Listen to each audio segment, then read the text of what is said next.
Paul, why don't you say something for a minute or two about Lyman Stewart? Can I introduce you? Okay.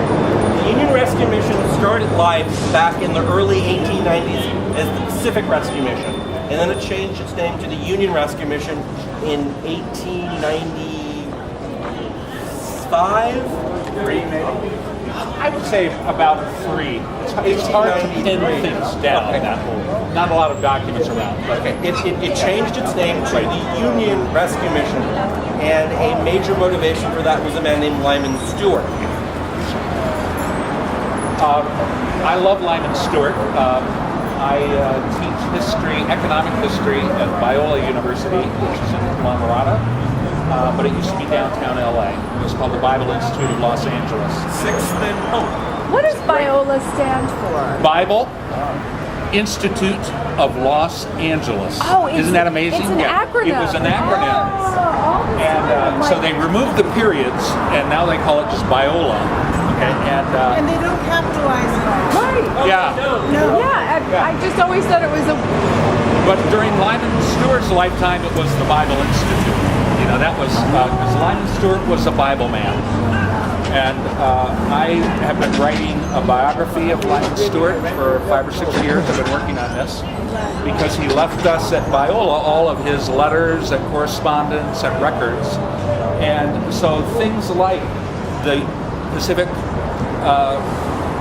Gospel Union, which then became the Union Rescue Mission, are all documented in his early correspondence because he was the founder, you know, of what this institution is today.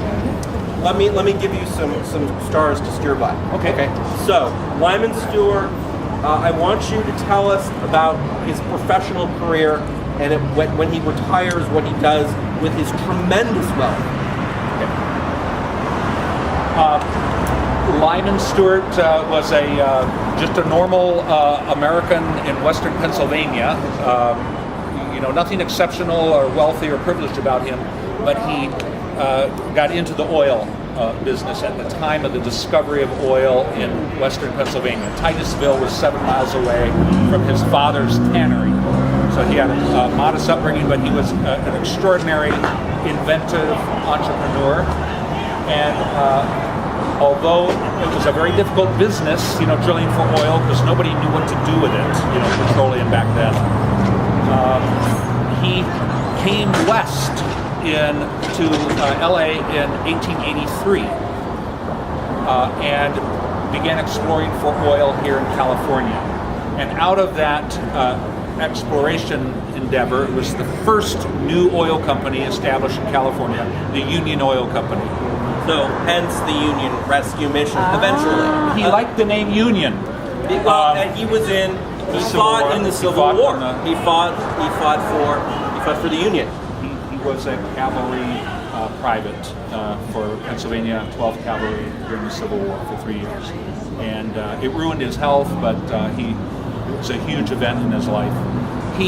When he came here, he was already a very devout Christian. He had undergone a spiritual conversion and revival, and he was just known as one of the most devout, pious individuals around, you know. But he was also an oil man, which was a tough business. So he was unusual. Bankruptcy, went through bankruptcy A several couple times. He had serious hardships, but I enjoy him because he's an economic history exemplar. You know, he's truly one of these innovative geniuses who, he refined oil. He found new uses for oil. He developed the first oil tankers in the Pacific. And he marketed petroleum, and he drilled for petroleum. And that's where he really made his mark, because he knew where the oil was, and he knew how to get Eventually, he figured out where the oil was. Exactly. It was hard finding that out, but that was what he was good at. Let me interrupt you. We've talked about this. I am going to throw this on the table. Upton Sinclair wrote a novel called Oil. There is a character. The central character has some similarities to Lyman Stewart. It is not a characterization per se of Lyman Stewart, but the the oilman in the novel Oil is so do you just want to talk about why Lyman Stewart is not a character in Oil, or if some scene in the movie there will be blood, and what it might be a little bit? Because this is the touching point where everyone sort of gets. Now, not everybody knows about Lyman Stewart because he's kind of an unknown guy. He's been dead for 90 years. Okay, so his 90th anniversary of his death was last week. So it's been a long time, and a lot of people have forgotten. But if you did see that Daniel Day-Lewis movie, Let There Be Blood, it was about oil here in California and that period. And they had a figure that was kind of this, risk-taking adventurer who's going out into the wilderness of Southern California looking for oil. And there are some... Ventura, Newhall were the big fields. Which is where Lyman Stewart was. I mean, Kern County and Ventura County and Santa Maria area were his big fields. And the setting of that movie and book is all there. And they have this figure who also, there's this religious subplot, where there's a kind of a cult and weird fanatical chapels, in the oil camps that creates kind of this psychotic subplot. And this was Sinclair's way of making fun of the religion of the oil drillers out in the camps, because Lyman Stewart was, as I said, a very religious, pious man. And whenever he set up an oil camp in the rural areas, he made sure there were no saloons, or brothels, in the area, and he built a church, and he made a community that was family friendly, so that people, who were coming out to work on his oil rigs could establish a stable, productive life. And I think actually one of the greatest scenes of There Will Be Blood is the voiceover of them building the town. And Daniel Day-Lewis has this wonderful voiceover of what they do for the towns, which is part flim-flam and part. But anyway, I don't want to get lost. But I mean, let's get to him retiring and his money, because I want to get on the box in a couple of minutes. Okay. Well, I will say this: Lyman Stewart didn't wait until he retired to be involved in urban work.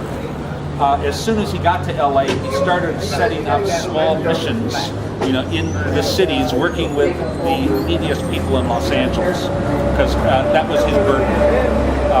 And so from the very beginning, he was involved in this. And only 10 years after he got here, he established this Pacific Gospel Unit. So in 1891, this was established, and it was a network of like feeding tents, where they serve breakfast for the unemployed. And where we're going now, the lawn of City Hall, this is really the nexus of all of this outreach. Where our first stop. They were kind of a rescue mission in the streets. They didn't have a building yet, here, and they weren't established as an institution, but they were doing a lot of good things, primarily with volunteers.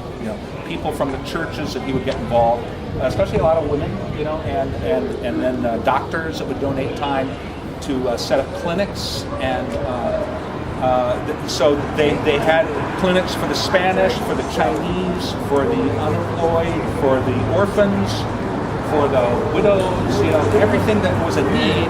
He was looking for ways in which they could do something. And now he was a Protestant, so we're talking about the Protestant Christians of LA here. And the Jewish communities, had their Jewish charities that were very well organized. The Catholic Church had theirs, But for the Protestants were the majority here at this time, and they were more disorganized, lots of different, denominations and what have you. So Lyman Stewart wanted to organize this Protestant charitable activity, and I think that's why he used the word union, to unify the Protestant evangelical Christians to work in the city. And I think it helped that he was president of the Union Oil Company also, it's a good way of symbolizing something good. And he fought on the winning side in the Civil War, so Union was also a name that stuck and still is a good name today. Perfect. Does that work okay? That's perfect. Just 1 minute. What did he start to do when he retired? when he died, about 10 years before he died, he put everything basically into endowments. He did. He was not just a Gilded Age capitalist who was a philanthropist, who was, trying to justify, what he was doing, and he gave away everything. All of his wealth, by the time he was dead, had been either given away, for rescue missions and foreign missions.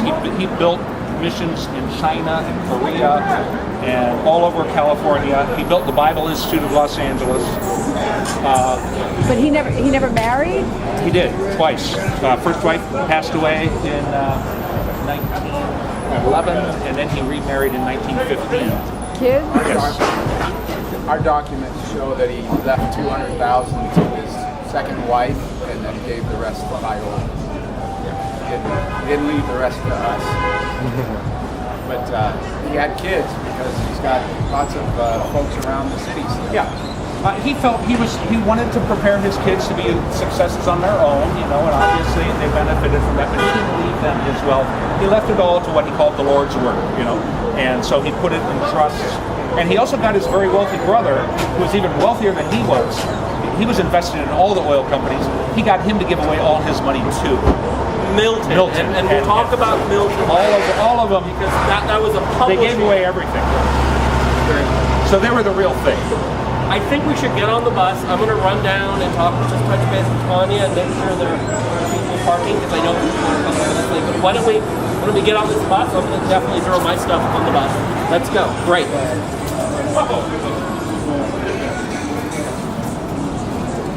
I know some of his great. Shut up.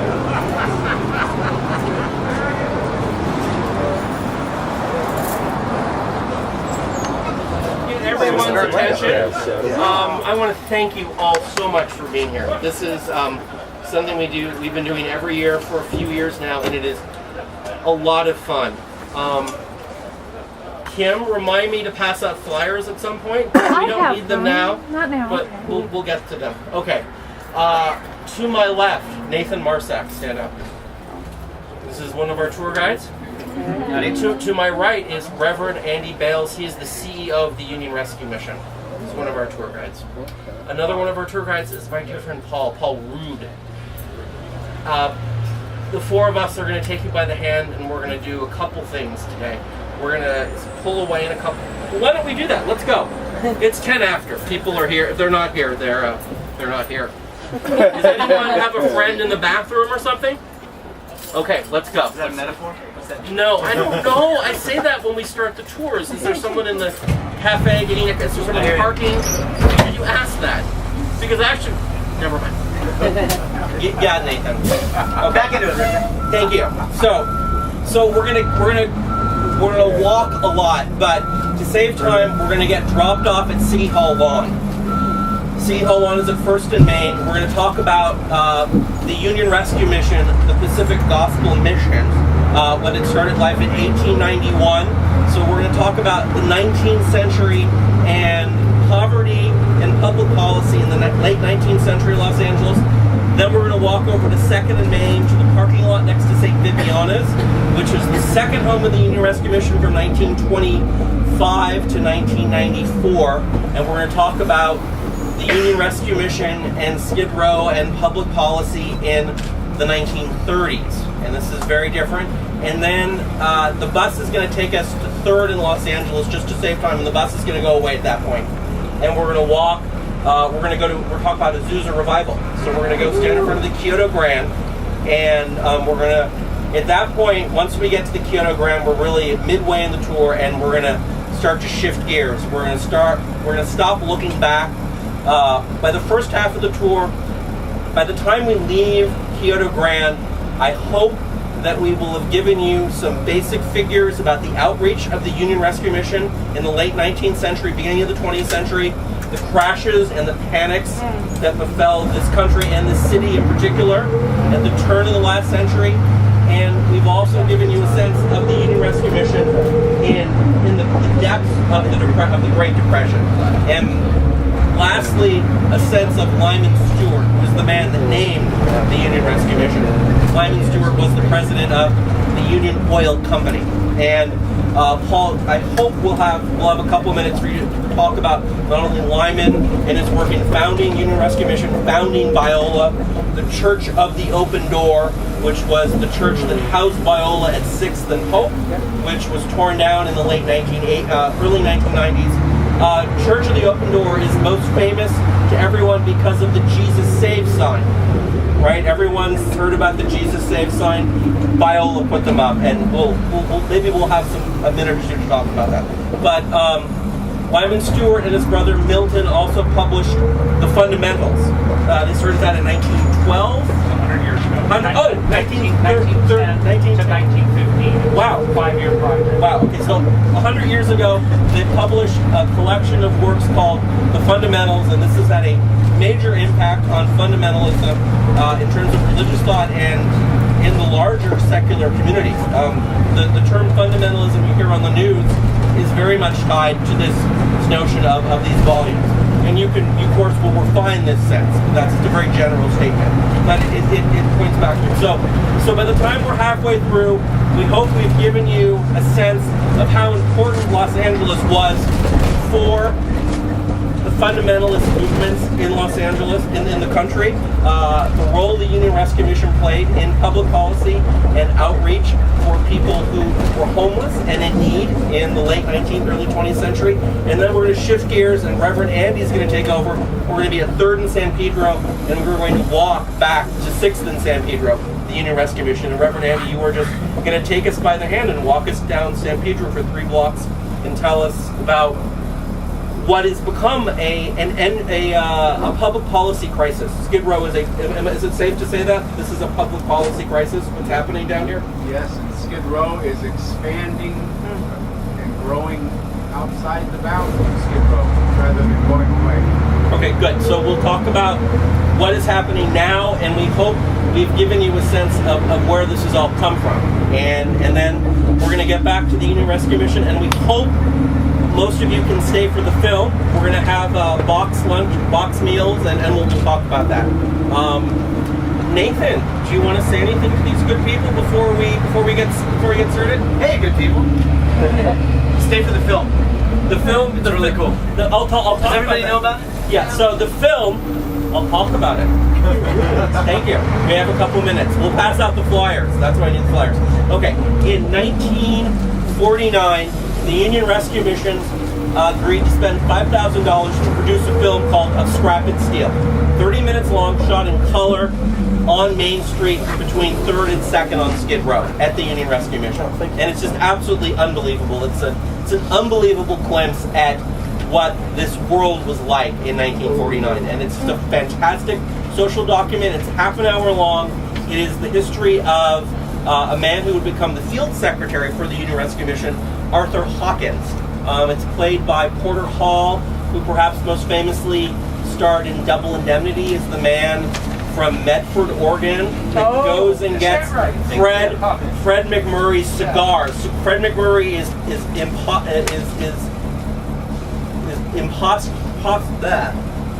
is impersonating a dead man at the moment on the train. He gets in the train. Yes. Oh, yeah. So Porter Hall plays the guy in the back of the train that gets his cigar, and when he gets the cigar, Fred McMurray jumps off the train and fakes the death.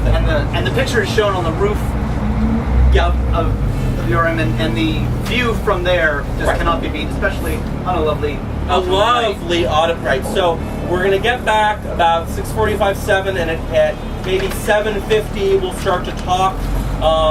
Paul has a proper slide presentation about Lyman Stewart that you'll go through. I have it. You have it? I have it. I didn't say that so you'd worry. Awesome. Yeah, and you have a little presentation. So the film is... I always have. Yeah. We'll always dance about something. Good. So it's a great film, and I hope you can stay for... Where are we now? We're at Main Street and... Oh, yeah. That's right. That's right. Great. Imagine it alive. Yeah, we're going all the way. No, let's just go straight up. Yes. Let's just go straight up. It's so nice nice and clean and cool. Great. After it rains for about a day, right? In 3 days, it'll be back to normal. Hey, it's We can art enjoy walk it. tonight. It is. Isn't that great? Let's make fun of Right. hipsters. Oh look, there's an art installation. If everyone looks through that glass window with the orange wallpaper, is that an art installation still? People are living in that No, space. no, no. That was years ago. This is, my wife is going to laugh because I was asked to take over the art walk in 2008, and I put it into a nonprofit. And back in 2006, I guess, or 7, I was asked if I would give tours of art walk, and they put my wife and I on an empty dash bus that said special on it, and we would drive around, and I would run after people and say, do you want to get on the bus and I'll tell you about the history of this neighborhood? So I feel like I've really come a long way. And my wife would Kim would sit in the back of the bus with her hands in her head, and she would say, I can't believe you're doing this. And the bus driver, I'd say, no, pull over, those people look interesting, pull over. And we'd pull over, and I'd get out, and I'd say, get on the bus, we'll tell you about the history of Historic Park. And they were just, They thought you were trying to kidnap them. I don't know. It was a lot of fun. It feels like we're coming home. Then we changed it to a psychedelic school bus, and it was much more fun. Then we couldn't get them off the bus. Does everyone see on your right? Does everyone see this little Italian restaurant? Is it Portofino's? Portofino. Does everyone see Portofino's? This has nothing to do with this tour, but I'm going to mention it.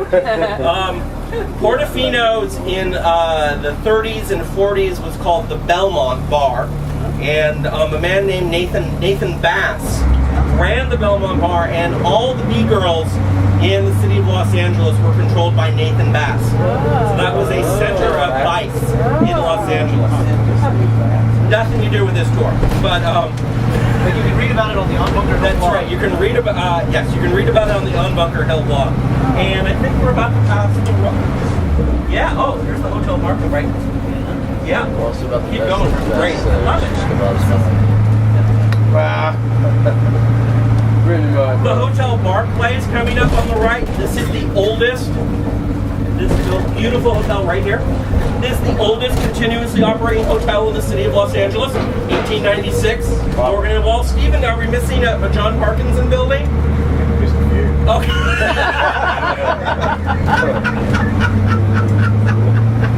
The Farmers and Merchants Bank. Farmers and Merchants Bank. Was where the Union Oil Company headquarters was.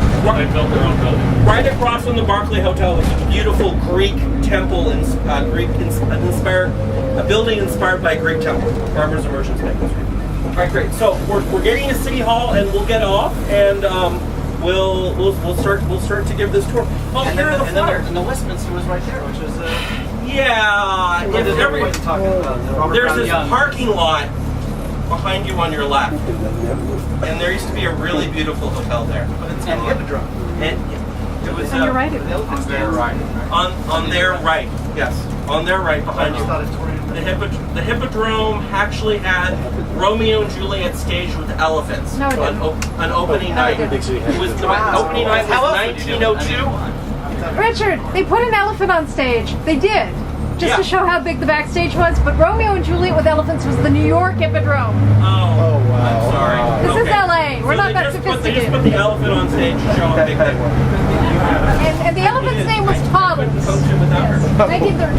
Oh, this is the block that we're on right now. When we watch the film, if you stay for the film, this is the block you'll see the footage of. The Jalisco bar is in it. That's the picture. And here's St. Vibiana's, so that's the old URM is next door. the second. We'll be back to this location in about 15 minutes. We'll be back here. All right, good. All right, I'm gonna get Does ready. anyone else need a flyer? Yes. That flyer's back here. Thank you. Pass this Thank back you. over. Sorry. Get the okay. The orange and black or Halloween? No, they're orange for lava. And have them. Take a few. You know, I used to, thank you, I probably like it. You know, when they threw us off the art walk, we had, I just bought 600 pieces of sheets of paper to print art walk maps, and I said, do you want the paper back? And they're like, they never wrote me back, and I wrote them a letter and said, if you want your paper back, you should let me know where to send it. I never said anything, so I just kept it. Yeah. Okay. All right. Let's, Andy. Oh, yeah. Perfect. Yes. I did it. I know. People are waiting. I love it. All right. Let's get off the bus. Get off the bus. Making new plans, thing. Thing carrier from the desk. Hey, did we take these? I think a few people have just arrived.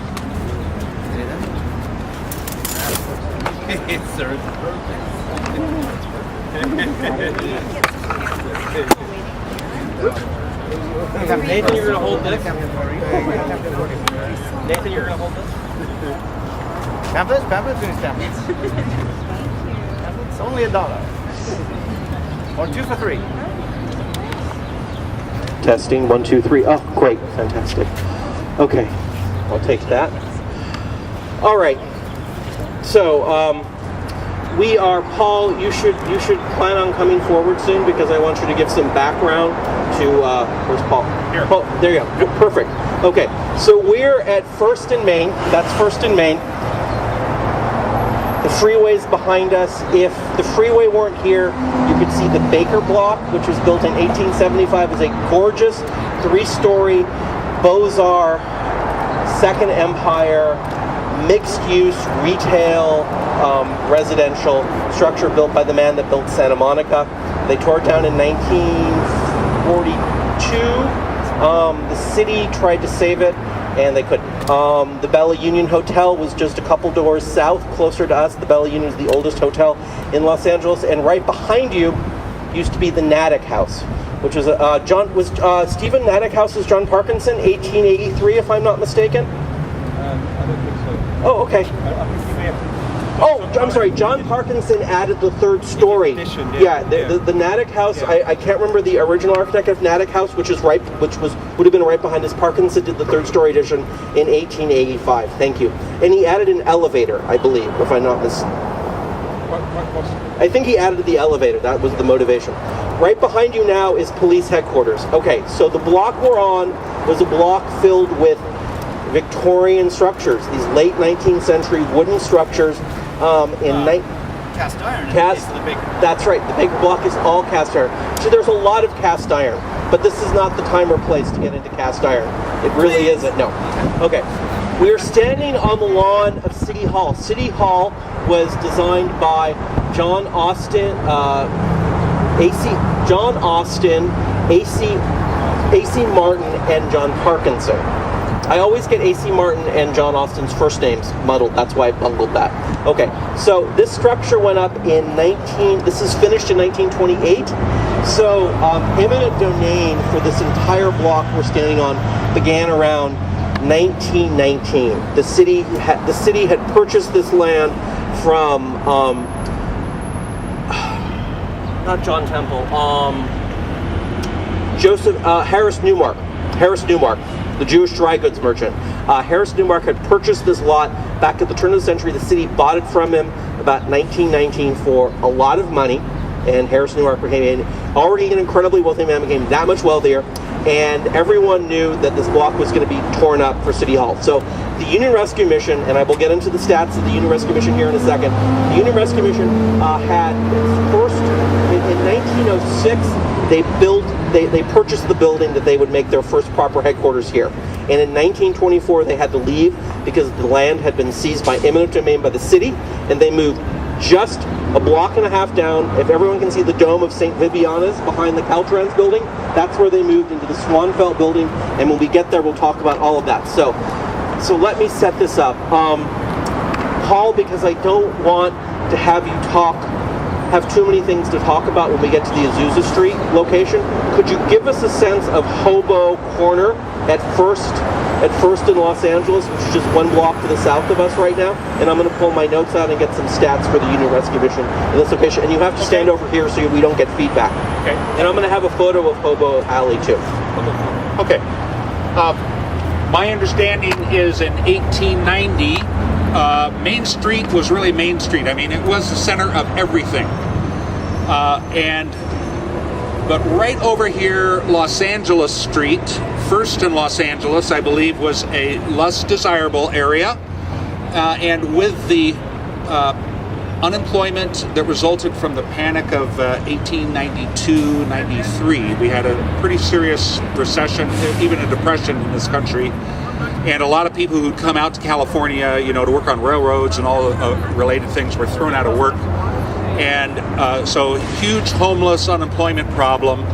And that was also the time that Lyman Stewart started the Pacific Gospel Union, the predecessor of the Union Rescue Mission. And as I said, they didn't have this building yet right here, but they did have wagons, that went around and set up tents and fed people. They had clinics, for the sick. They had Bible studies and missions. This is a Christian outreach, ministry. So body and soul, is what they were doing with the Gospel Union. And I just know that I see a lot of pictures for the next 20 years on Los Angeles and First Street, with big crowds, tents, feeding, preaching, and doing all the other things without a building, really, and it was rescue mission work on the fly kind of thing.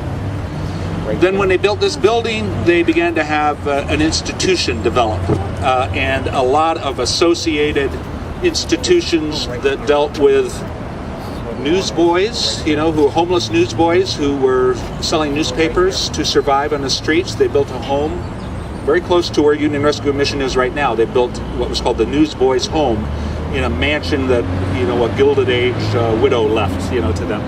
And the Chandlers, with Time magazine, or Times, sponsored, the costs of keeping this newsboy home operating.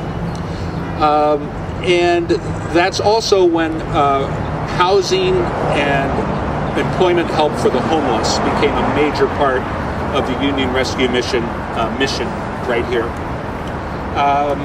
I was going to say just down the street where they relocated was also an area where Lyman Stewart had started establishing the Bible Institute of Los Angeles for the first time. Was on this side of the street. The Rescue Mission was the Rescue Mission and the Bible Institute were on this side of the street. And there was a church that he started, believe it or not, Peniel Hall, and there's a little story because when we had the Azusa Revival, that also became a Pentecostal center, and so there was a lot of Christian activity happening on Main Street too. I remember in one newspaper account in which a hotel owner on 4th and Main went to City Hall to the supervisors meeting and wanted to clamp down on what he called all the itinerant Christians, holding street meetings on Main Street, and the loud-smelling tamale wagons, that were going up and down. So itinerant Christians and loud-smelling tamale wagons were also here, going down Main Street. Okay, so good. Let me pick that thread up, and I'll get into some statistics. So at 4th and Main and at 5th and Main to 5th in Los Angeles, the owners of the bars on that street, on those streets, actually had the city extend the anti-proselytizing ordinance, which passed in 1908, and so you could only proselytize for an hour at night from 7:30 to 8:30. And if you ever frequent have you ever seen the King Eddie's Saloon in the King Edward Hotel, which is a 1906 John Parkinson building? The owner, John Parkinson, actually got City Hall to create a special exemption and extend the anti-proselytizing zone so his bar and his hotel wouldn't be bothered. Let me get into some statistics. Okay. 1906, it becomes the 1907, it becomes the Union Rescue Mission, and they buy the building that they've been renting for the last 4 years. Okay, in 1907, in 1907, the population of Los Angeles is 100,000 people. Okay, 100,000 people. They had 1,800 services in the chapel here, the Union Rescue Mission.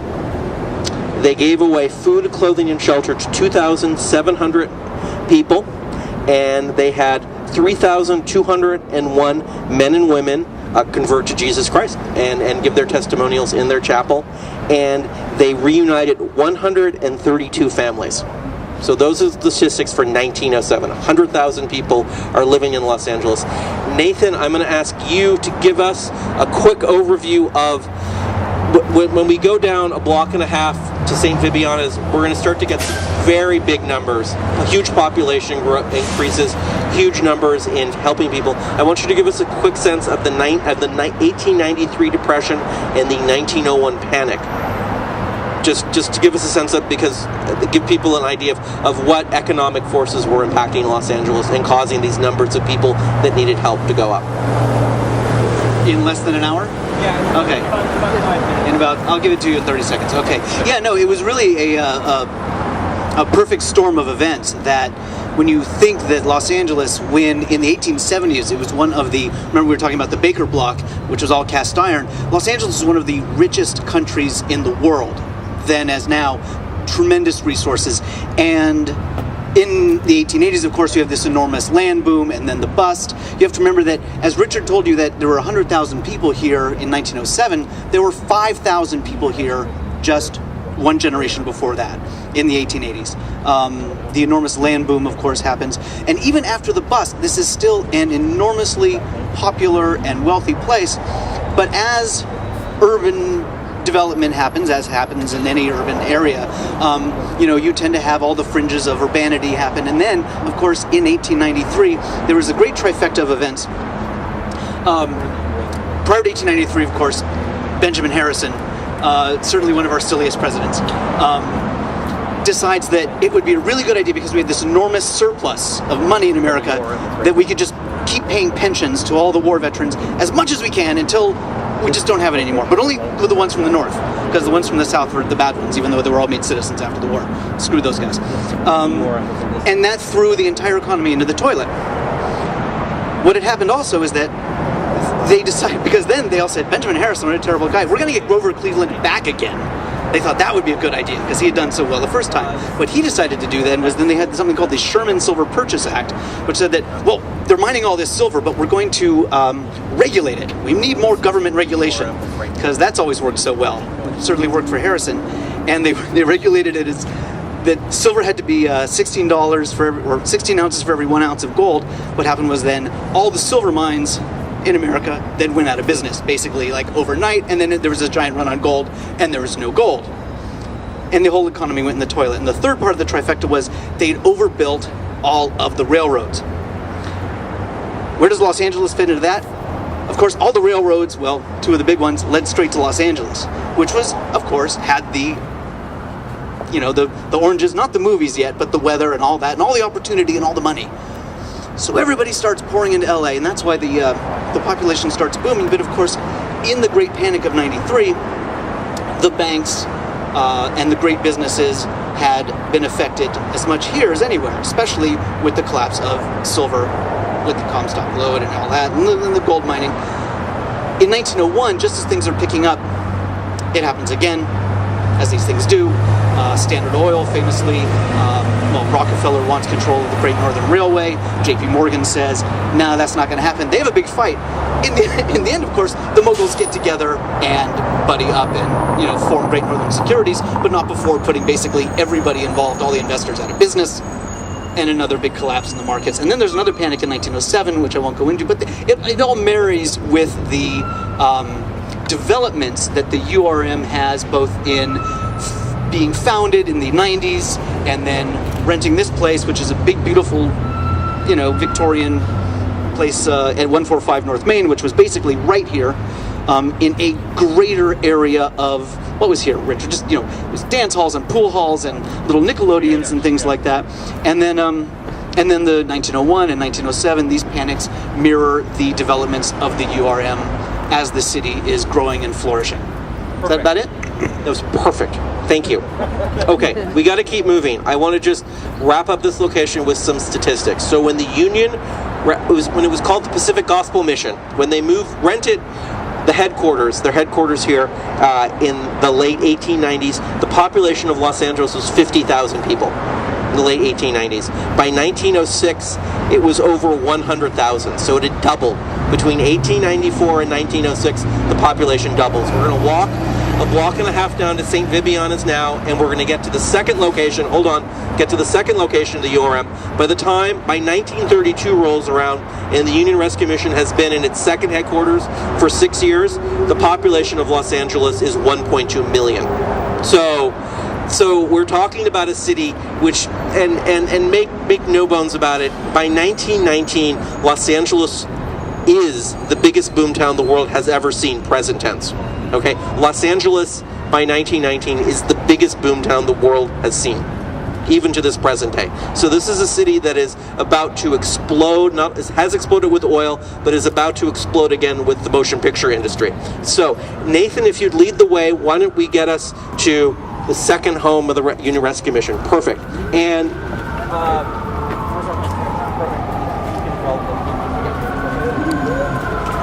over here. Okay, we're here. Get it. Close enough to the tree so we can see it. We're here. Need some help, Kim? Are you okay? I'm fine. Okay. Thank you. I'm just trying to keep these two in one frame. I'll be more inappropriately dressed for this tour. It's okay, I just rushed from work. I'm glad you're here.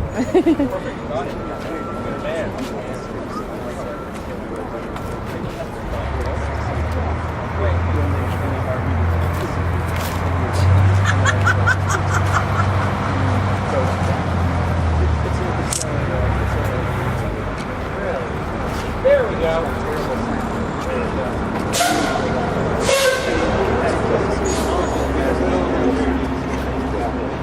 Okay, we did it. Yay. All right, deep breath. Just want to start to connect a lot of really high-level abstractions. So we started before we got on the bus.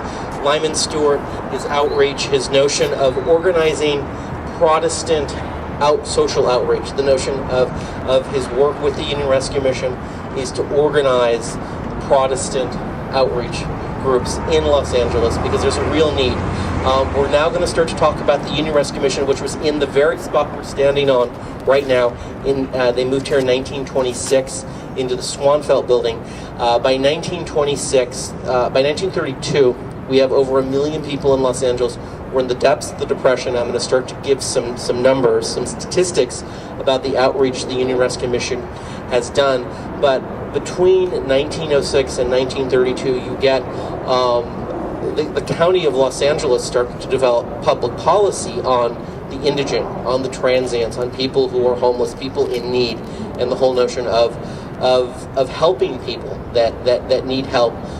Famously, Frank Shaw, Los Angeles County Supervisor Frank Shaw, who would go on to become the first mayor of Los Angeles in 1938, who was recalled.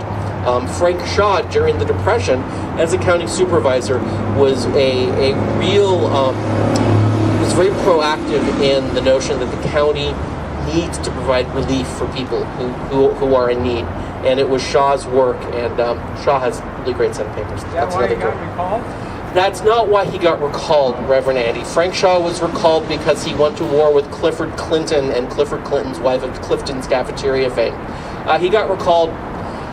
Okay, that's another tour. Come on, 30 seconds. Wow. Frank Shaw had a brother, Joe, whose papers are at UCLA Special Collections. And Joe Shaw ran the rackets for the city of Los Angeles when his brother was mayor. Los Angeles had a special type of organized crime, and it was centered out of the mayor's office. And Joe Shaw did really terrible things like order assassinations of individuals. And Earl Kynette went to prison for 10 years for putting a pipe bomb in an investigator for the grand jury, headed up by Clifford Clinton in 1937. Clifford Clinton would be the man that would recall Frank Shaw, because Frank Shaw had his investigator they attempted to murder him. I'll have to ask Don about that. That's his son. Don, yes, you should talk to Don Clinton. Don Clinton. My buddy. Don Clinton is brother of Robert, yes? Yes. Don's father. Yes, Don's father is no. Don is the father. Don's father was Clifford Clinton. Yeah, you should talk to Don. Yeah, they're sons. Okay, I want to stand track. So I just, Reverend Andy, you're going to talk more about this. But by 1932, the notion of the county that it's public policy to provide relief for people. The notion that people need services, they need food, they can't help themselves, they are homeless, we need to find solutions as a society. This is something that's by 1932 we're full in the swing of. And Reverend Andy, when you start to take over, we're going to go into that, because at this point, when you pick up the narrative, the County of Los Angeles and other government entities are very much at odds, I think, with your notions of how long-term help can be given. But I don't want to I just want to put that on the table so as a gun in Act 1. I do know that URM fed 42% of the free meals in 1934 that were in 42% of the 134,000 meals. 42% of the free meals served in Los Angeles County in 1932 were given by the URM. So, Nathan, I want you to talk about this building while I show a photo or two, the Swanfeld building. I want you to talk about this block. It's 1932. What was here? I have some photos that I'm going to show people right now. So, yeah, the Swanfeld, the awning company built it, and the youngest son sold them this half of it. You're going to show them the Swanfeld and the Morgan and Walls Oddfellows. Yeah, this was a really interesting block. We're going to talk a little bit more when we go see the picture, because it shows a lot more of the western side of the block. This eastern side of the block, that is this, when we see the motion picture. The images you're about to see will show the Swanfeld building. The Swanfeld Awning Company, where did they move? They moved up Figueroa? Yeah, Figueroa in 27. Yeah, my neck of the woods. Swanfeld's had the concession on awnings and tents in Catalina. That's how they made their money. If you went to Catalina and you rented a tent or an umbrella, Swanfeld's rented. I didn't know this. You learn something new every day. Well, so the Swanfeld, see, awnings used to be a big old to-do, and now I recommend Hoji awning, which is, and it's not important. They just did my awnings. Awnings are important, and people forget about them. The only people who put up awnings anymore are in San Marino. But if you've got a Spanish colonial revival, I recommend awnings. Where was I going with this? He just wants me to go on about something while he's showing you pictures of what used to be here. Tell us about the Swanfeld building. The architect of the Swanfeld building was Richard. We don't know. We don't know the architect of the Swanfeld building. When did they move into the Oddfellows? About 1912. The Oddfellows had Morgan. They moved into the Oddfellows building next door, half a block, a building north, in 1930, I think. They moved into the Oddfellows in 1930. The URM moves into the Swanfeld building in 24, and then they take over the Oddfellows. The Order of Oddfellows is a fraternal order, as would be, say, the Moose or the Freemasons. And the Oddfellows buildings, of course, Morgan and Walls, very important.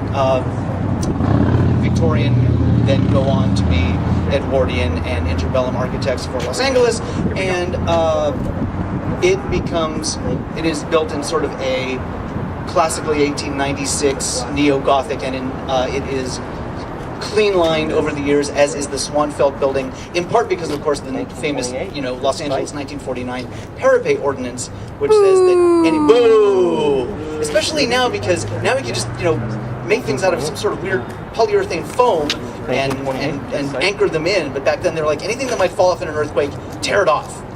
And it was the days of mid-century modernism. They were very excited by that. Until finally they just said, just tear down all the old buildings, it's a lot easier.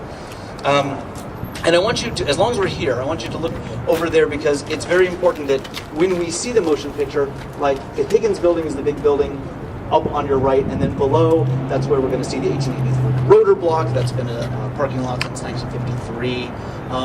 Down there where the Victory Service Club is, where it says Jalisco Bar, it's a super cruisy little joint over there. that's in the picture. And then next to it is the Aero Theater from 1924, which then went and became the Civic Theater, shifting demographics. Then it became the Aztec Theater. They decided that was not Hispanic enough, and they called it then the Azteca Theater.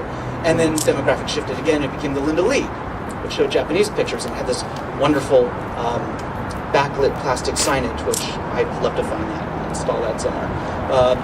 Now it's that kind of theater, I don't know what we'll call that. And the building down there I think that's also by Pieces and More. Yeah, Pieces is and More. 1905. And inside there, which has a gym, it has these wonderful Corinthian columns and wonderful Edwardian tile.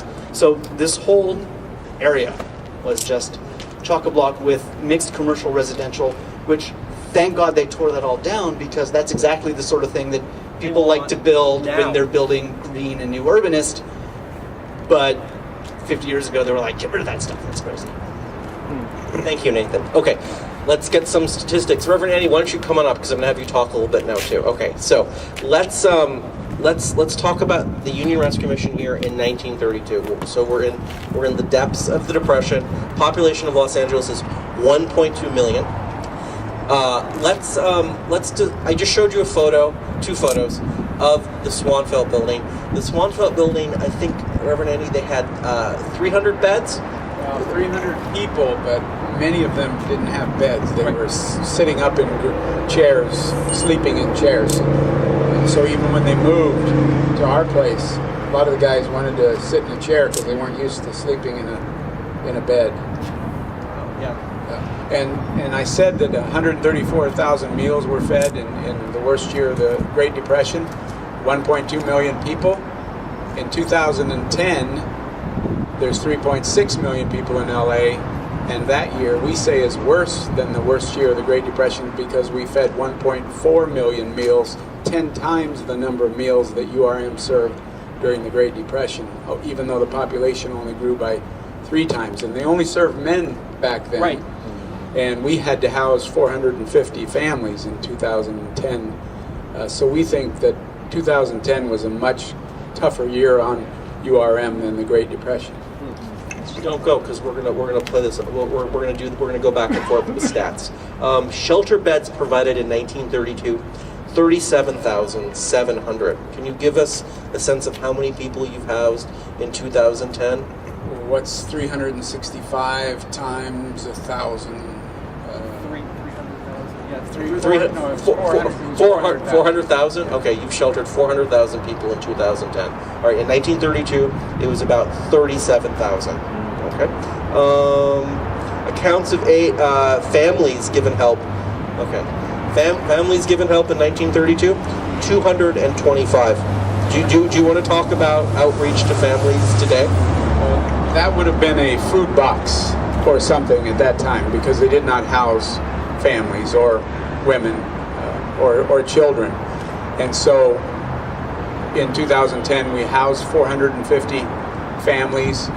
We built a place out in Sylmar for many more moms and kids, and we now house half of the folks that live at the Union Rescue Mission are moms or moms with children. So it's changed dramatically. Right, and we'll get to that later, but yeah, this has completely changed. I want to quickly go through some more statistics. What I want to do is I want to explain the outreach for the Union Rescue Mission. You walked in the door and there was a chapel, and the basic MO was that of testimony. You would come in, you would take services, you would get a meal, but at some point you would keep coming back. Maybe it was as soon as you walked in, or at some point, and you would have a life change. You would have a moment where you decided you were not going to be a raging alcoholic. You were not going to run around stealing to buy cocaine or laudanum or whatever it is you were on. You were not going to lead a life of crime. You were going to get straight. You were going to get right, and you were going to change your life. And this life transformation happened in the chapel here. And that's and how we came to find these stories is that you publish them. And so the Union Rescue Mission would have a weekly radio show, and they would send out scripts, not only just for their radio show, but they would send out scripts to other radio shows, and they could read the testimonials of how people lives were saved because of the Union Rescue Mission. Share a quick one? Yes.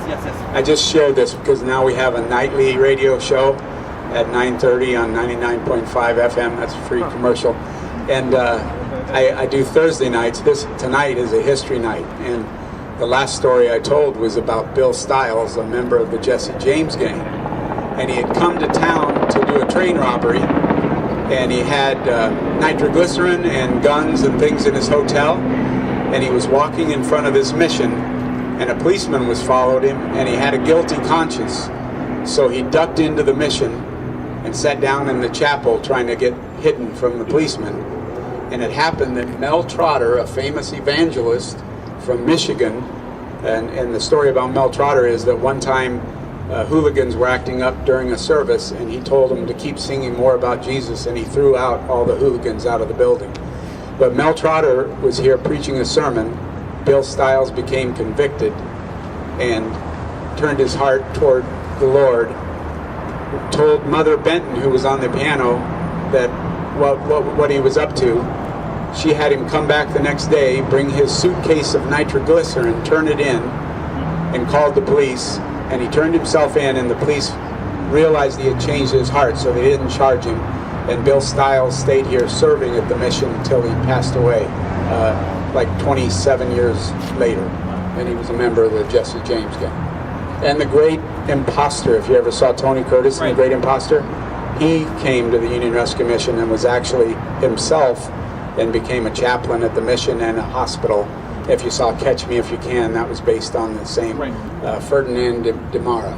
Yes. So if you stay and watch the film of Scrap and Steel, this testimonial, this life transformation, this is what Arthur Hawkins' life was. He was lost his job in the steel industry because of his alcoholism, comes to the mission, finds this part of him which is greater than all of us in him, decides to clean up his life and turns around. That's what the whole film is about. Andy, because we're here and we've been talking about these testimonials, what you call life transformations, do you just want to spend a minute talking about public policy today and helping people who are experiencing homelessness and the sort of loggerheads that public policy for government entities versus a faith-based entity like yourself? And I think at this point, these are really starting to become clearly drawn lines in the discussions of how society can start fixing these problems. Yeah, probably 2009. At that point, the county had been helping us with our Hope Gardens Family Center out in Sylmar, to the tune of probably a $600,000 grant for a building, and then $1 million of operating funds to help us get it going. And we got a letter, and it just said all homeless people are mentally ill. This was from the county, and we believe that housing them is the only way we're going to stop any support of transitional housing or rehabilitation programs. And no matter what I said, that's the way they went. And now the federal government, the Chamber of Commerce, the United Way, all of the other agencies in town have gone this way of housing people who are homeless, regardless of their condition, believing that housing is, putting a roof over their head is the first requirement. And that's not what Union Rescue Mission does. I applaud housing people, but it's not what Union Rescue Mission does. We believe in life transformation, followed by a job, followed by a home, and a reintroduction into being productive members of society, because you cannot permanently subsidize everyone experiencing homelessness. There's not enough resources in the world. At least they're not going to be directed toward housing everybody who's homeless. So we believe in getting people back and productive by having their life transformed. It's not easy, but that's the work that we do. So we're really at a standoff, I guess. It's us and everybody else. We believe in life transformation through the gospel and through recovery, and folks will stand up on the other side and say recovery doesn't work, that's the archaic way of doing things, housing people works. But meanwhile, homelessness has increased 16% since that movement was launched. Skid Row is growing. I just saw Chinatown, 2 tents sprung up on Hill going into Chinatown last night. 5 tents sprung up on the median of Union Station on Alameda. if you go to the park on the north side, I just learned this last night, the entire park looks like a concert is going to happen because people are posting tents and camping. And I've never seen homelessness or mental illness on the street explode like it has right now. In fact, a jailer called me and said, we have 17,000 people in our jail system. Most are mentally ill, and we're opening up 2 more jails because it's going to 22,000, and we don't know what to do. Cook County, Chicago, same thing. Mental illness is skyrocketing, not enough places to put people. So whatever we're doing, it isn't keeping up, and society is producing many more people who are homeless than we can even dream of housing or helping. It's really scary right now. Perfect. Okay, good. I want to get back on the bus. I want to get us to 3rd and San Pedro. I want to do Azusa Street Revival. I want to do Lyman Stewart and the Fundamentalism. I want to wrap this up. You mentioned you spoke with someone in the county concerning jails. This is not a big part of this tour, but just so you know, mental illness in the Los Angeles County Sheriff's Department and the jailers that are in charge of people who are incarcerated, this is the biggest challenge for the 21st century, is the Los Angeles County Sheriff's Department having to become experts in mental health. And I assure you, the jailers in the Los Angeles County Sheriff's Department are not prepared for this at all. Absolutely not. That's why so many people are getting hurt. And I think the big war within the County Board of Supervisors will be mental illness and the Sheriff's Department becoming experts in mental illness. So look for that. Okay. So Andy, 1932, this MO of testimonial of life transformation, this is solidified in the 30s. This continues into the 60s, 70s, and 80s. By 96, you have to leave this structure, the lot we're standing in now, the Swanville, 94, thank you. The Community Redevelopment Agency helps you relocate. You get a lot. You have a 10-year capital program to finance the move to 6th and San Pedro. St. Vibiana's, the Cathedral for Los Angeles, has been decommissioned, and the notion that this is going to become an arts center, the Union Rescue Mission does not fit into the city's plan of what this neighborhood is supposed to be by 1990. When the Pope comes and visits in 1986, he stays at St. Vibiana's. And there's a gentleman in charge of Hope Gardens, I believe, whose job it was to take the 600 people living in this building to Green Oaks Ranch. Yeah. So when the Pope came to stay here, they had to clear the Union Rescue Mission for a week. They took everyone out to to Vista, California. Yeah. So the city had very different ideas. Let's get on the bus, and we're going to get... Yeah, go ahead. Okay, so they didn't just get money from the city and other donors. One family, the Watson family, owned much of the Dominguez Hills area. They gave $16 million to Union Rescue Mission because they used to come to St. Vibiana's, and they had a brother who was an alcoholic. And when they came to church, they would drop their brother off to stay at the mission and eat lunch with the guys at the mission. And they remembered that kindness of the Union Rescue Mission. And they left Union Rescue Mission $16 million in their bequest, and that's how the new building was built. Perfect. Wow. Let's get on the bus. Love it. Love it. Andy, I'll take that microphone. Give the microphone a call. Call stuff. You. Okay. Go in the back. All right, you're on next. We want to get to 3rd, and we want to get down to 3rd and San Pedro. Yeah, we want to get to 3rd and San Pedro. Okay, we're doing really well. At this point, when the bus drops us, that's it. The bus is going, and we're going to walk 3 blocks back. But before we walk the 3 blocks back, and Reverend Andy explains to us what is happening now, we're going to give you just one more look back. When we get off the bus, we're going to be at the site of the Azusa Revival. The Azusa Revival occurs in 1906.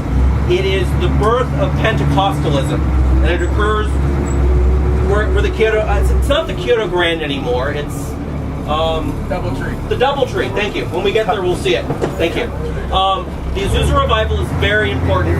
It has a major impact on Lyman Stewart. And Paul, you're going to give us just a couple minutes on the Azusa Street Revival, the birth of Pentecostalism. Los Angeles becomes the focus of fundamentalist religious thought in this country. And as a result, Lyman Stewart capitalizes on this, and you'll take us down this path. In addition to talking about Lyman Stewart, Paul, I think at this point we have to talk about the gospel wagon. Because before the Union Rescue Mission had a permanent home, it used to go up and down the streets of Los Angeles Street and Main Street in its gospel wagon. And I have a photo. I actually have a photo of the group that did it in 1954 as an homage. And they used to do it to raise awareness. And so we'll just take one last look back at basically 19th century Los Angeles and Christian outreach to people who are experiencing homelessness in the 19th century. And then Andy will just jump straight into the present day. Yeah, let's go down to third. Yeah, no, I'm just saying. Yeah, let's go down to San Pedro. Yeah. That's the corner of the wagon. Yeah, that's it. Yeah, That's it. The Kale Gardens. yeah. No, what was that? What was there? Oh, the Azusa Rescue. Azusa spot. That's what it was. Yeah, so let's make a left on. Yeah, perfect. 1906. Okay. In a bar. What was that? It wasn't a livery stable. I've seen a photo of it, and it was not the most inspiring building. And so, Yeah, it was definitely a grassroots religion. Which meant the newspaper was so Paul, why don't we do a little catch up? I'll start a little introduction while we're waiting because of these awful one-way streets. Lyman Stewart has a brother, Milton.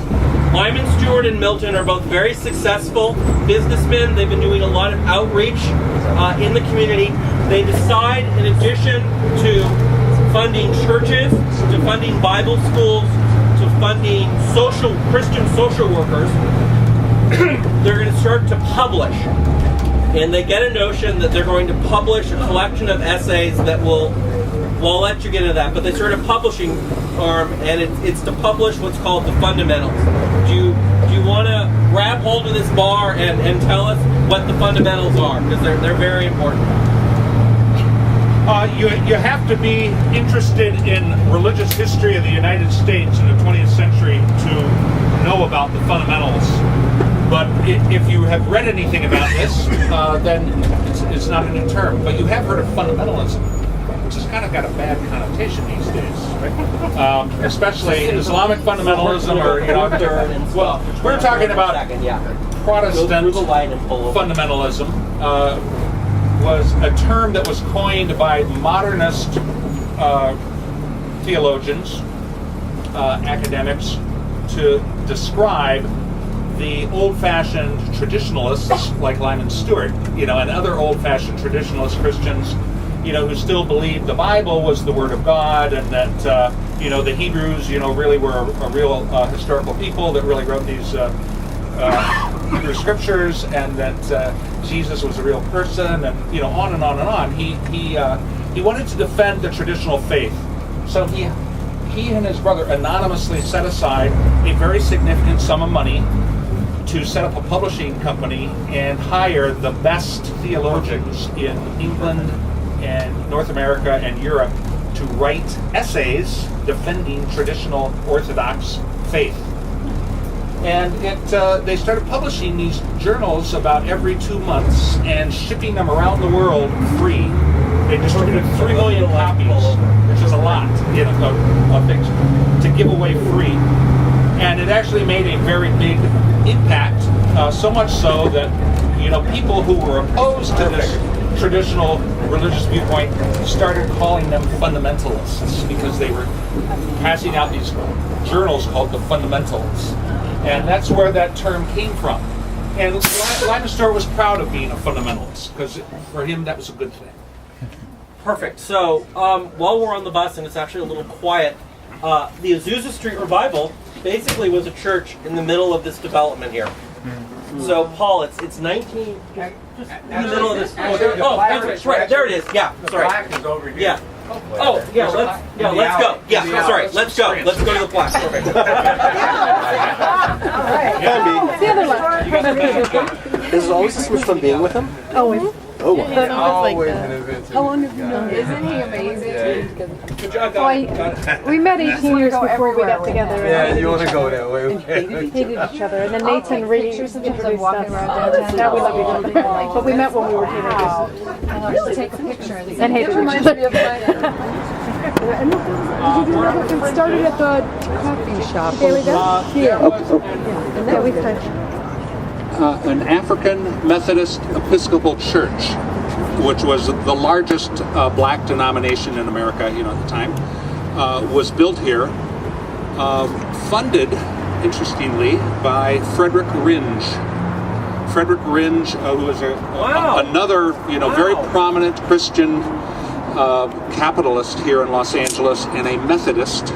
And he built this AME, African Methodist Episcopal Church, a small one, and a big one in West Adams, which is a beautiful one, if you've ever been there. I think that one was actually built later. There was one that was there before that he built, right across the street from his mansion, if you've seen the big Ringe mansion there in West Adams. A wonderful man who died in 1904 at a very young age. But just a great legacy. And a very close friend of Lyman Stewart was on the board of the Union Oil Company, founded Pacific Mutual Life Insurance Company, which was called Conservative Life at the time. And, just a very prominent man. He was also on the board of the Union Rescue Mission. And so he built this little church, and arsonists burned it down. The black church, and also this was a neighborhood that was becoming very, very immigrant Catholic, lots of saloons, lots of seedy stuff going on, and so there was a little bit of urban terrorism, going on, and a black church was burned. End of that. So there's an empty church here, but there are groups around LA right now who call themselves holiness congregations. And some of these were Baptists and some of these were Methodists, but they believed in a higher level of consecration, in their Christian faith. And so they called themselves holiness because they practiced a very pious, emotional, revivalistic kind of Christian faith, but very, very similar. I mean, the Baptist minister here at First Baptist Church was a holiness guy, and he was having revival type meetings and late night prayer meetings all throughout 1905, just a year before this happened here. And there were other black house churches and congregations in the area that were part of this holiness experience as well. So these were a group of highly consecrated people, black, white, Chinese, so it was a very vibrant mix of very pious people. And I think the story is that in February of 1906, they called a black preacher from Texas to come and pastor a new holiness church here that would be a mixed black-white congregation. And when he got here, they were meeting in a home. And but they were also experiencing, very fervent prayer meetings, and actually had like healing services where people would come and they'd pray over them. And during one of these meetings, I believe in February of 1906, just after this guy had arrived from Texas, Seymour was his name, Charles James Seymour, black holiness pastor. During one of the healing sessions, one of the people in the room fell to the ground, face down, and started speaking in tongues, these ecstatic spiritual language. And it shook, the whole group, and then the whole group started, like falling on the ground and speaking in tongues. Within weeks, there were these holiness groups around LA. They were going to testify from place to place. And I guess the movement really officially started when this group of blacks went to the First Baptist Church, where Joseph Smale was the pastor, And as was his practice, he said, does anyone want to testify about what the Lord's done in your life this week? You know, and these people stood up and they said, Pentecost has come to LA, you know, and they talked about, and they immediately started bursting into tongues. And you know, everybody was like taken aback by this. And so they then secured this vacant building, and they got some money to repair it, and they moved in, and this became the headquarters of this holiness experience. And they call it the Azusa Street movement because for about 2 years, people from all over the country flocked here to witness what was going on. I think they had meetings here 24/7, you know, kind of thing. And the police had to come and shut them down because they were too loud, and they were, you know, having, you know, loud. They would have like 1,000 people outside of this little building singing and praying and speaking in tongues and having, you know, very you know, what would you call it? Fanatical, you know, if not, some people thought it was demonic, you know, kind of activity. And so it took Protestant Christianity about a year to kind of sort this out. You know, is this a good thing or is this a bad thing? And, you know, there certainly were some people who thought this was demonic. Others, these people were fanatics. Some people said, well, you know, if they just moderate and lower the wattage and voltage down a little bit, this is probably a good thing, you know. And there were some people that just said, I'll step back and wait and watch. And Lyman Stewart was one of those. He was neutral. He just says, I don't know what's going on, but, you know, these are good people, and these holiness people are our people, so let's just see what happens. I gotta go. No, well, That's... You don't have to go, but I need to show this photo, so I need you to... Oh. Move away from the board and just spend a little bit. The hobo corner. We had gone by the hobo corner, you know, a couple blocks back, and this whole area here had become a warren of saloons. I think they called it Saloon Central, but a lot of the ministries, you know, to the homeless and to the abusers of alcohol and drugs and what have you, you know, moved their missions here, and so this became, you know, a prominent area of activity. I do know that in addition to the Union Rescue Mission ultimately, you know, having a home here, that there was a number of other missions that established themselves here even before that. There was a newsboy home again that relocated here, and the wagons, you know, that were being used at the time, you know, were also very active in the area. So where exactly was the Azusa? Yeah. You know, it was a very small brick building. Right here. Oh, yeah. There's a picture, and that plaque right there, somebody stole it. Okay. So, Paul, you've done a great job. Everyone thank him. Okay, we could talk about Lyman Stewart all day, but it's getting dark. Andy, we're 3rd and San Pedro. It's October 10th, 2013. We're in Skid Row. I want you to start to tell us what it is. Okay? What it is here at Azusa Street Revival.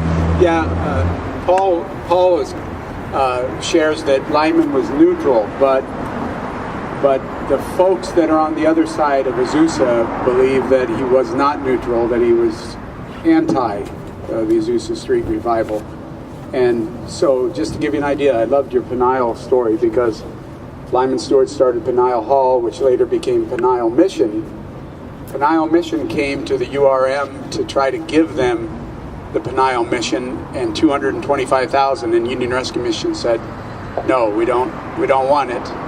So they started a new mission, and then that became the LA mission, the Los Angeles mission. So big mistake by Union Rescue Mission, because now the two biggest missions in the country are 1 block away competing for dollars. And we have tried for 75 years to come together and unite. And especially during the recession, I went to them and said, you know, what are we doing? And you know, I'm just being very transparent. Why don't we merge? We'd do so much better. We could put the women in one, the men in the other. We could merge our resources, have less overhead. We could really survive. They said, no, there's too big of a cultural difference. And I'm scratching my head because, you know, they said 100 years ago, we were for the Azusa Street Revival, and Lyman Stewart was against it, and we still feel like we have too big of a divide. So 100 years ago, this divide between the founders of Union Rescue Mission and the founders of LA Mission kept us from coming together. And his kids are divided on it too. So he's got kids that are upset at him for not being for the Azusa Street Revival, and he's got kids that were for Lyman Stewart. So that's the story. And then Charles Mason was at this church when all this revival happened. He launched the Church of God in Christ, which is West Angeles Church of God in Christ, where I'm now a member half the time. I'm a member of two churches, West Angeles being one, an all-black church, Pentecostal.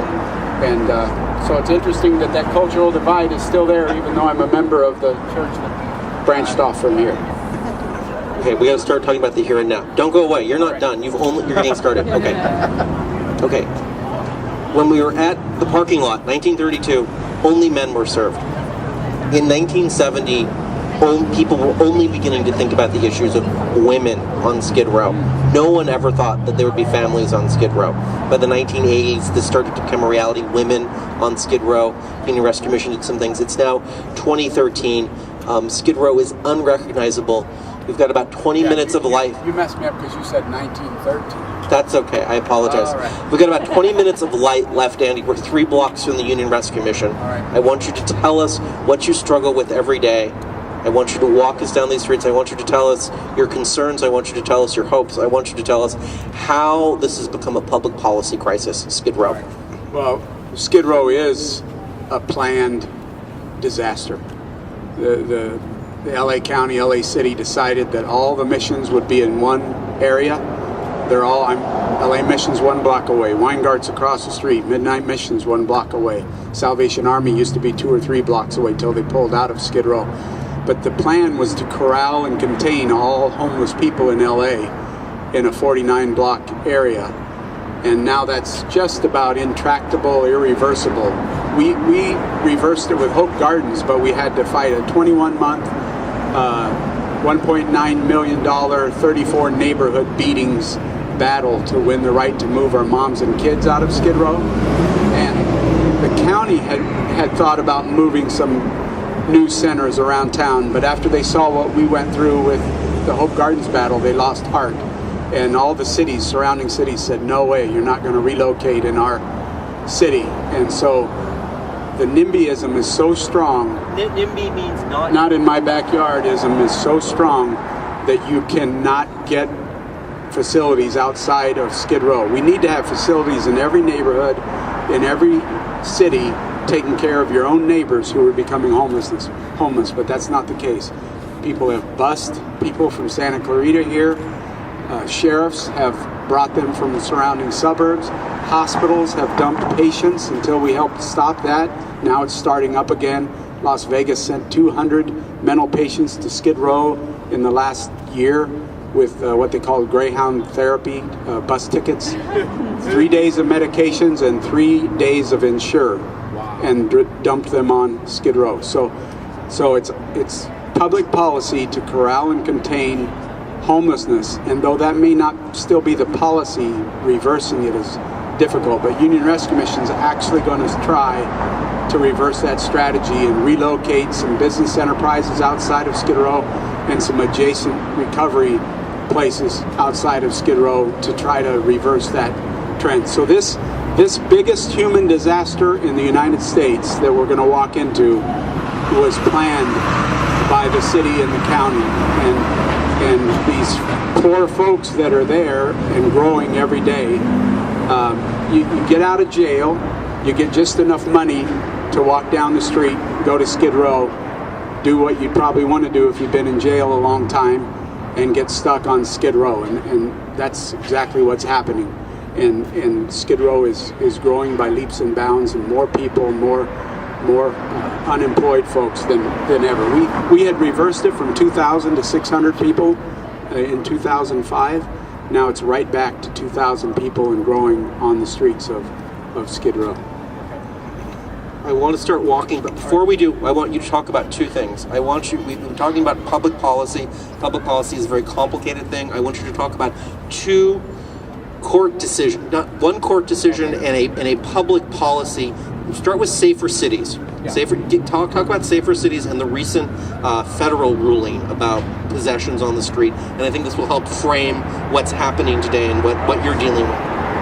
So when we got it to 600, it was Safer Cities Initiative. So the police hired 50 extra police officers to patrol Skid Row. And it went from disorder to order. The rule then was you had to put your tent up at 9 o'clock, take it down at 6 a.m. People abided by that. There was a great police presence on bicycles, horses. I used to go out and walk. The police would send me out walking and talking to people before they went out and did their business. And they had us do outreach before they went out.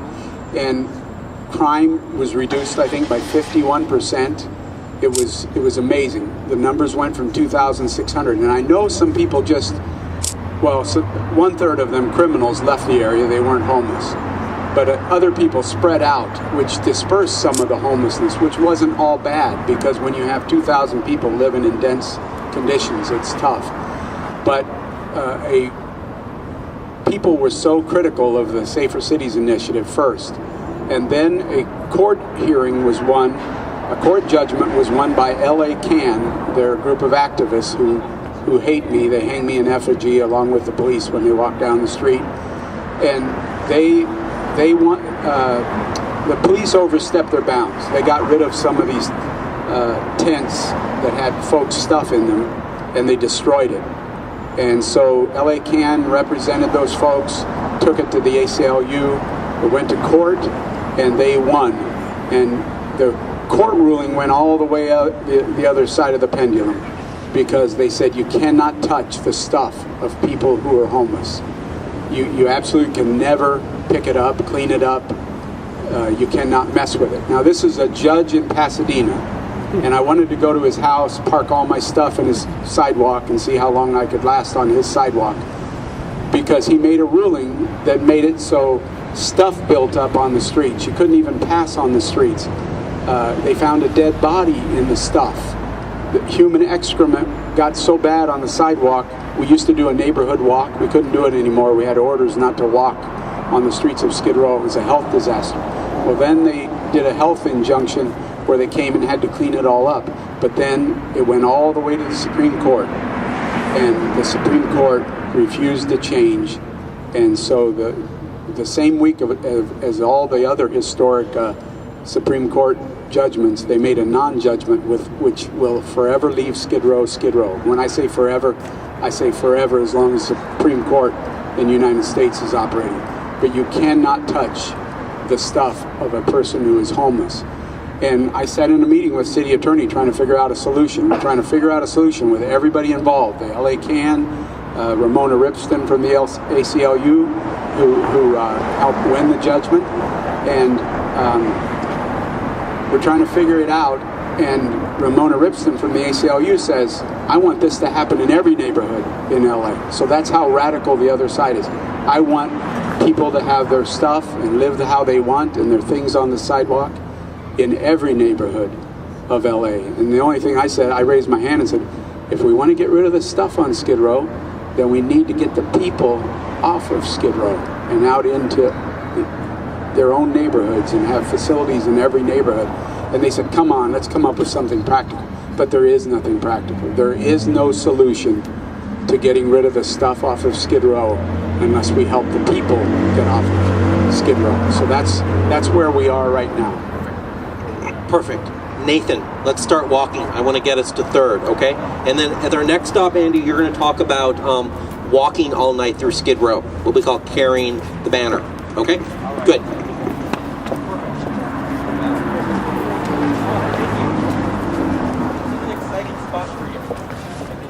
Alameda to Main used to be farther. Oh, here we go, right here. So look down the street, you can see many tents and folks. So this is really the start of Skid Row going this way. So let's go a little ways. I teach high school math. Okay. My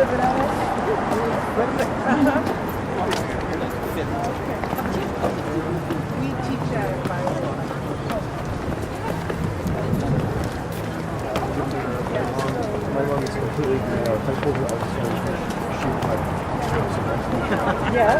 So I just said, oh, I just went to these I forgot to ask. and that usually took This is an area where for some reason, a lot of Latino guys sleep out here. One night, I saw one guy fighting 7 guys and doing okay. and I pulled my truck up, and I had a green Nissan Titan, and I don't know if they thought it was an official truck or something, but I busted up the fight just by pulling up and honking and getting out of my car. But that happens every night on Skid Row. Fights and stabbings and so I was going to tell you about what this young lady said to me, but she's with us, so let's keep going.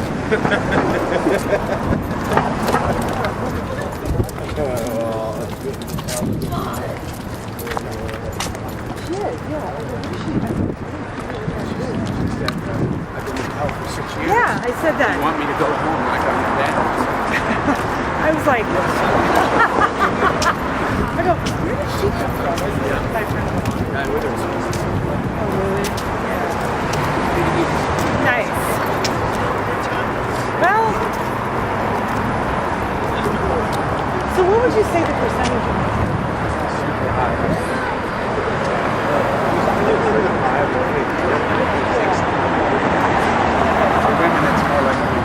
Oh, really? So I just had a great question. The question was how much mental illness out here? I would say it used to be about 35. Recently, I'd say it's more 50 to 60% of the people that are on the streets are suffering from mental illness. Reverend Andy. Occasionally you talk about spending the night on Skid Row. Do you want to give us a scenario about what they sometimes call carrying the banner, walking all night instead of... Right, yeah, I spend at least 1 or 2 nights a year on the streets, and I do it on San Julian, which used to be the worst street on Skid Row. Now it's actually moved to the front of our building on San Pedro. San Pedro used to be where I'd want to sleep if I didn't want to be bothered all night, but San Julian used to be the roughest, and you don't sleep on Skid Row. I watch guard, and I mostly watch guard not because of the crime, but because of the rats.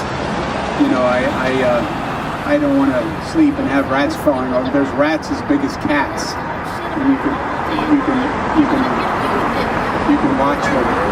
And so the folks that are on the streets tell me they don't sleep at night either. Many of them, they walk all night, and then they sleep during the day, whatever sleep they can get.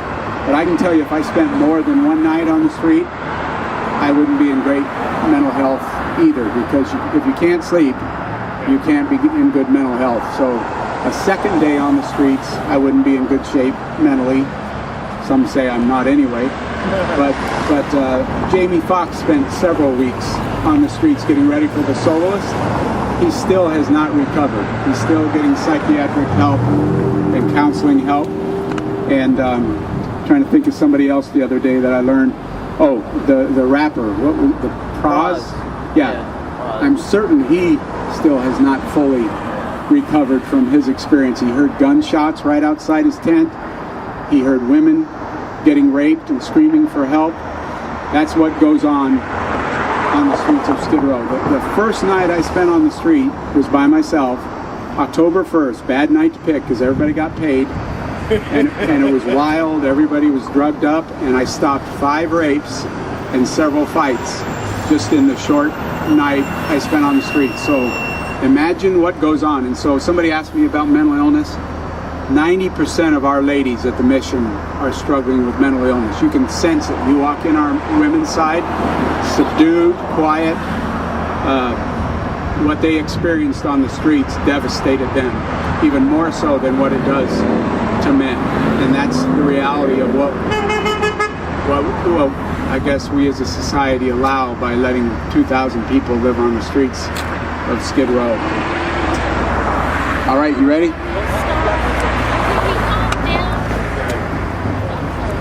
It's all right.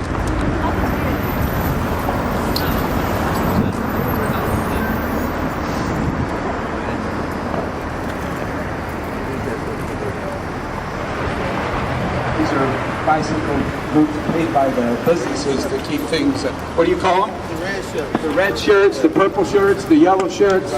They try to keep order for the businesses. Right. The bid districts, building improvement districts. Different in the colors. Different entities support the different bicycles. Have strength area, like purple, yellow. Yeah, the arts area, the fashion district. They all represent a different business improvement district, so they have different colored shirts. You think that if they stop the drug dealers down here, that it ease up little things? I don't know if it's possible to even slow down the drug. I helped get a gang injunction against 300 of the top drug dealers and gang leaders, and it didn't slow it down at all. They just sent in their lieutenants and their younger guys.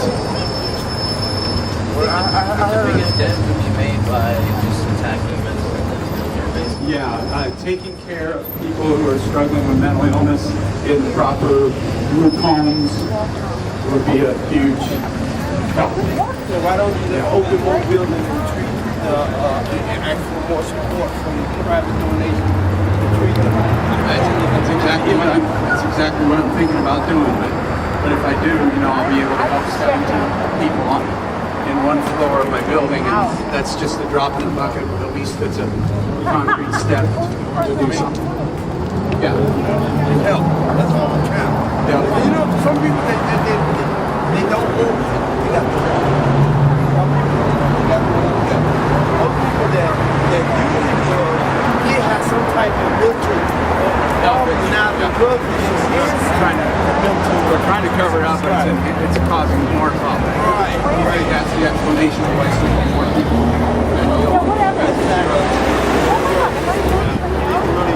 I'm looking for an expert to explain what's going on. Maybe you're the expert, Andy.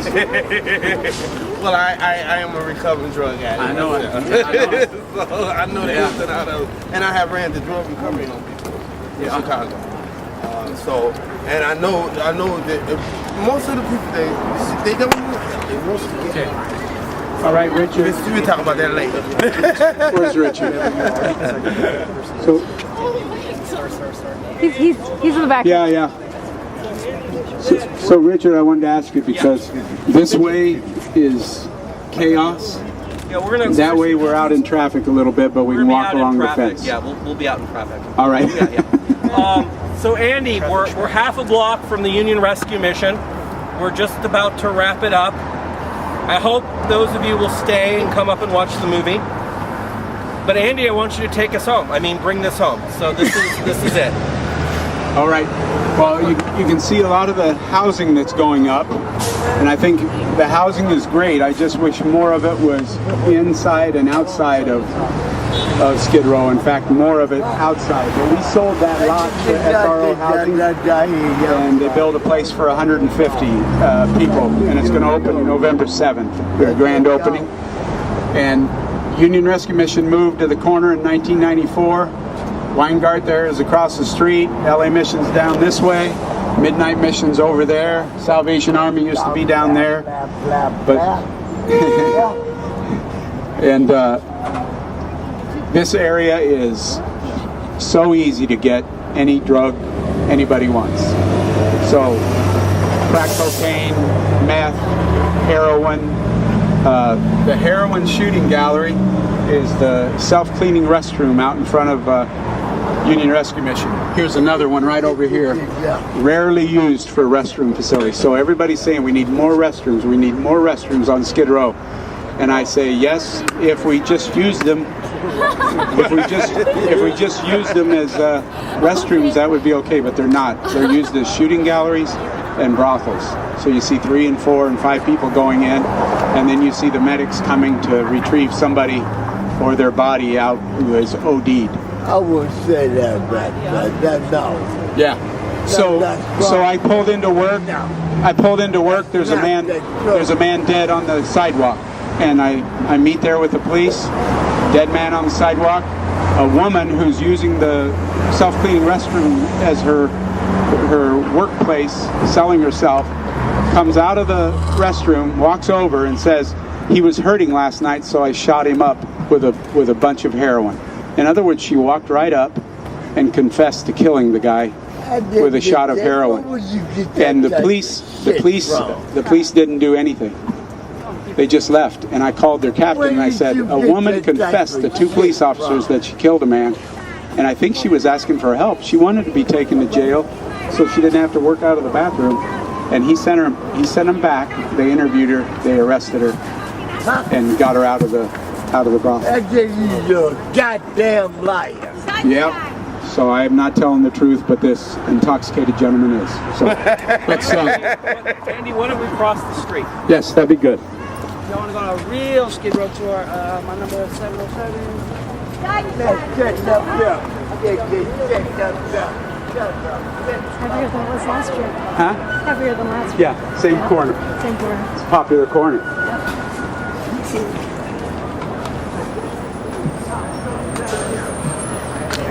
Not really. He's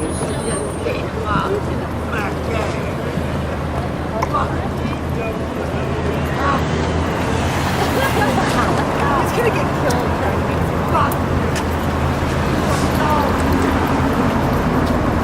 This is a beautiful building, isn't it?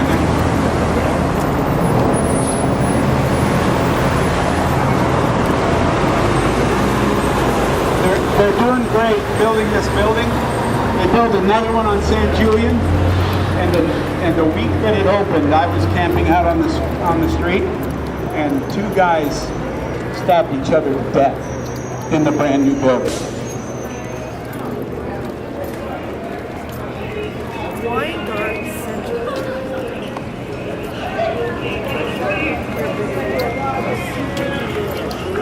There's nothing like this anywhere else in the U.S. like LA Skid Row. Nothing comparable.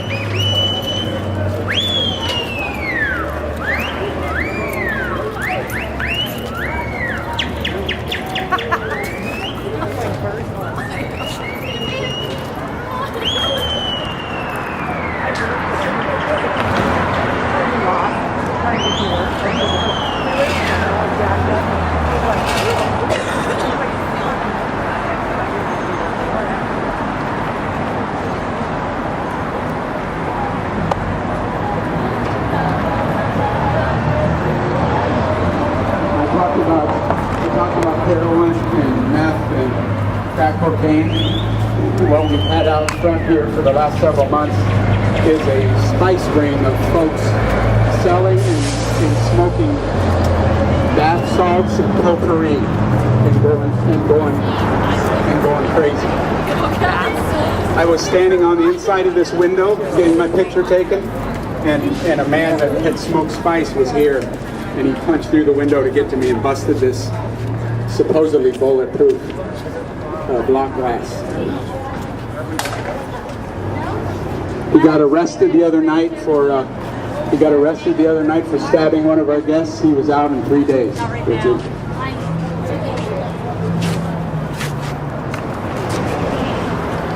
So here we're at the Indian Rest Commission.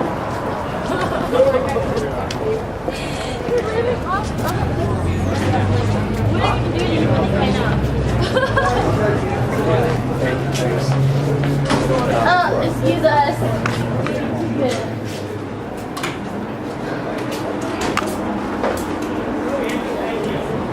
Hi.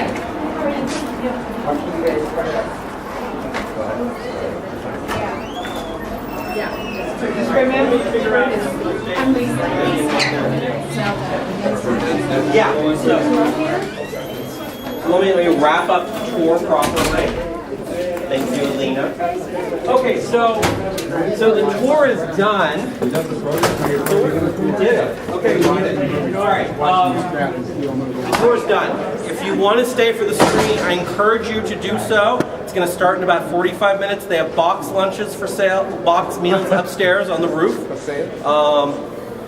So whatever you want, Paul. Thank you. I want everyone to thank Paul. Thank you. And I want everyone to thank Andy. So Andy, obviously, if people want to come down and help, they should just give you a call. Absolutely. Just call the main number and ask for you. They can direct message you on Twitter if they follow you. I think is that how Twitter works, Kim? Yep. Bales. Yeah, Bales and Twitter.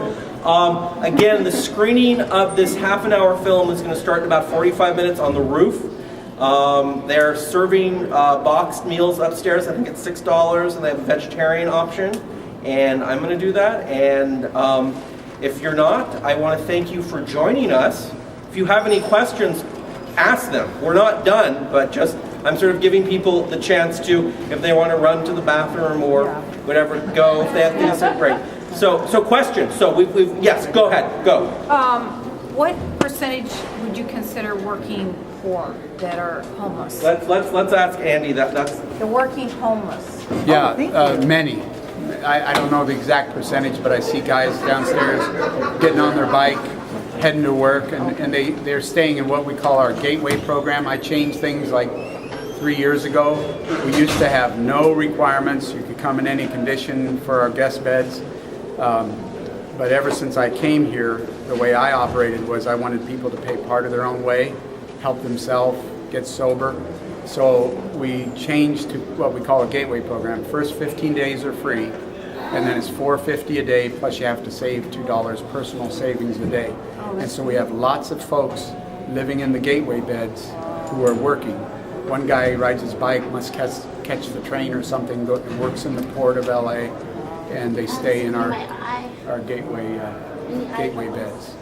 So many many of the families, dads, moms, heading off to work, trying to save up money to find housing. And that's what we want to do. We're starting a thrift store in Covina, and we want to provide job training and jobs for those guys who have a hard time getting a job because they have a record. I mean, once you have a record, I mean, how many people in your society can be disenfranchised before you reach a breaking point? I think we're getting close to having so many people that are disenfranchised, can't work, can't provide for their families.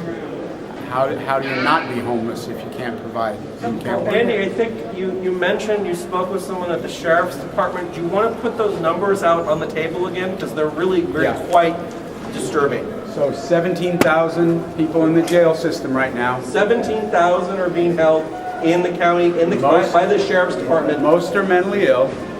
They're letting gang members out of jail to make room for the mentally ill. And they're about ready to open up 2 more jails because the numbers are going to 22,000.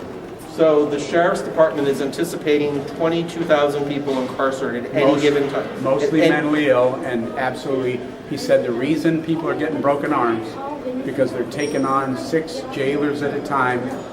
They're getting subdued, and they don't even realize to subdue the guy they had to break his arm, and they learn later they broke his arm because it's so. He said there's guys doing 40-year sentences in the county jail, and he said the county jail is miserable. He also said that when they do the homeless counts in LA, that the people who do the counts call him and say, would you escort us into the river basins to count the 200 people in the river basins? And I mean, in each river basin, and they say, no, it's too dangerous. We don't even want to go down there because they're rough criminals and they booby trap things, and we don't even, so we so undercount the number of people who are homeless, and it's an epidemic of mental illness and homelessness going on. And I was just sharing with Amos, we're thinking about maybe opening up a floor, for 17 more people, but that's a drop in the bucket. Right. But at least it's doing something. All right. Are there any other questions? Yeah. I just gave a key to someone. Has a key. Yep. Who wants to go with them? That's the ladies' restroom, right? Perfect. Sure. All right. So again, if you want to talk to us privately, we're here. I think the film's going to start in about 45 minutes. Great view if you want to sit upstairs and view. So do people want to just go? I mean, I'm just going to go up to the roof. So why don't we, Andy? Let's make a decision as a group. People that want to leave, thank you so much. People that want to stay, let's follow us to the roof and we'll get you to some bathrooms on the upper levels too. To the roof and the upper levels? Amen. I am following you. I'll be the first. Go ahead. Go ahead. Yeah.